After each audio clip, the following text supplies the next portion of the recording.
안녕하십니까. 발자국TV의 진영수입니다. 한자리에서 부동산 오래 하다 보고 오는 손님하고 이런저런 이야기 하다 보면 제가 그분 입장에서 최선의 방법을 이야기해 줄 때가 있습니다. 상담을 하다 보면 저도 모르게 그분의 길이 보이기 때문에 그 길을 설명하고 나서 그분이 받아들이고 하면 잘 되는 걸 저는 많이 보았습니다. 그래서 부동산 하면서 저하고 인연 맺은 사람이 중간에서 도중하차해서 나가는 사람이 없습니다. 저랑 같이 부동산 이거 가게 하면 계속 지금까지 하고 있고, 이 코로나가 힘들 때도 그분들이 문을 닫지 않고 꾸준히 하다 보면 보람을 느낍니다. 그래서 잘 되면 내 탓이고 잘못되면 남 탓이다, 그걸 많이 느낍니다. 세상에는 한 달이 건너면 다 알고 지내는 그런 관계가 되지 않습니까? 상담을 하다 보면 사람이 살아가다 보면 우여곡절도 많이 있지 않습니까? 한때는 잘 나가다가 큰 식당 운영하다가 다 배우고 나서 외부 환경에 의해서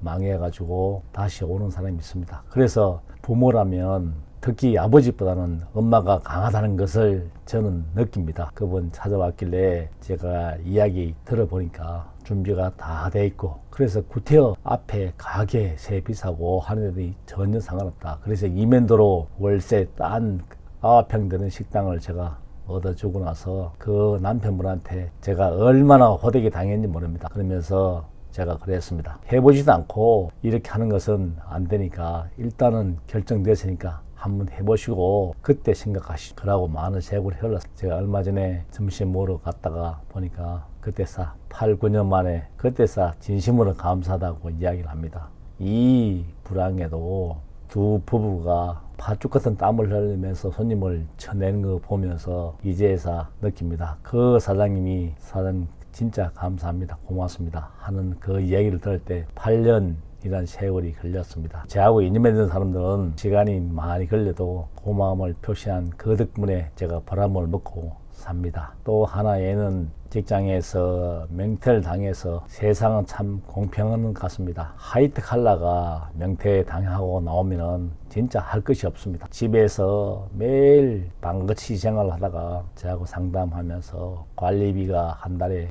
아파트 평수 크니까 관리비가 50만 원에 60만 원 나오는데 집에 자기가 벌어나온 돈은 없고 나갈 돈은 생활비랑 그 중에서 최고 무서운 게 관리비라 합니다. 아파트 사는 건 좋지만은 여름이고 겨울이고, 겨울이면 난방비 하기 때문에 관리비가 더 나오고, 관리비 오롯이면은 그 문제 때문에 상담을 하길래 제가 그러면 아파트 팔아서 조금 벗어난 외곽에 가면 방도 많고 주인 세대가 살면서 월세가 나오는 그쪽으로 생각을 한번 해보시라고. 그래서 왔길래 부인하고 관계도 안 하고 남편인데 남편으로서 간곡하게 하길래 그 남편 심정을 저도 알길래 무지막지하게 그 집을 팔아서 단독주택을 방 16개인데 4층은 자기가 살고 12개 된 방을 얻어서 계약을 했습니다. 그것도 7, 8년 지났습니다. 이제야 진짜 고맙다고 합니다. 왜냐면은 그 집을 이사 가고 나서 월세가 따박따박 들어오죠. 그리고 그 집을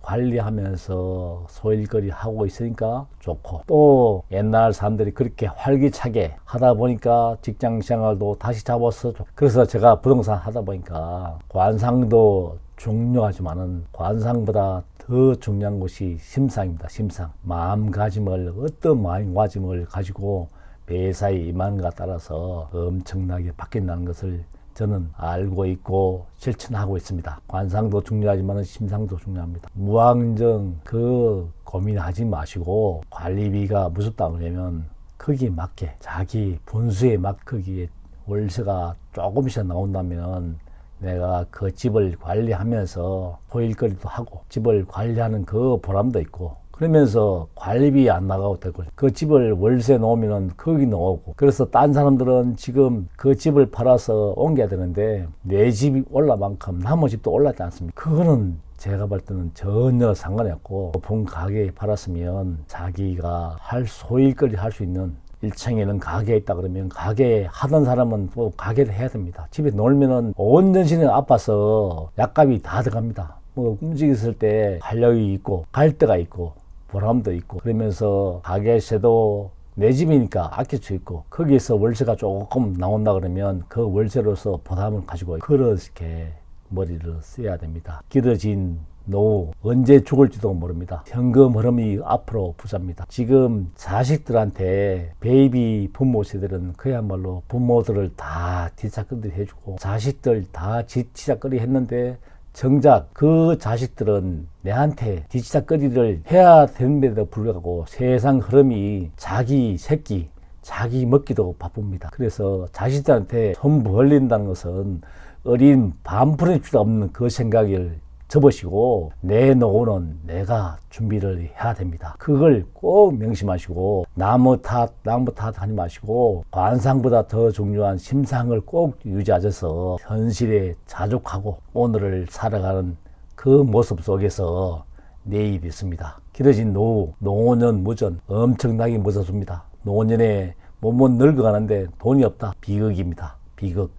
그 비극을 맞이하지 않으려면 지금이라도 있을 때 한 푼이라도 있을 때 현금 흐름을 만들어 놓으시고 현금 흐름 속에서 나중에는 세월이 흘러가면 엄청나게 그때 판단이 옳았다는 것을 저는 8, 9년 세월 전에 이야기해 줬던 그 손님들을 통해서 제 눈으로 똑똑히 보고 있습니다. 이 방송을 보시고 있는 피부치나 기타 여러분들은 미래의 현금 흐름을 꼭 마련해 놓으시기 바랍니다. 발자국 TV의 진정수입니다.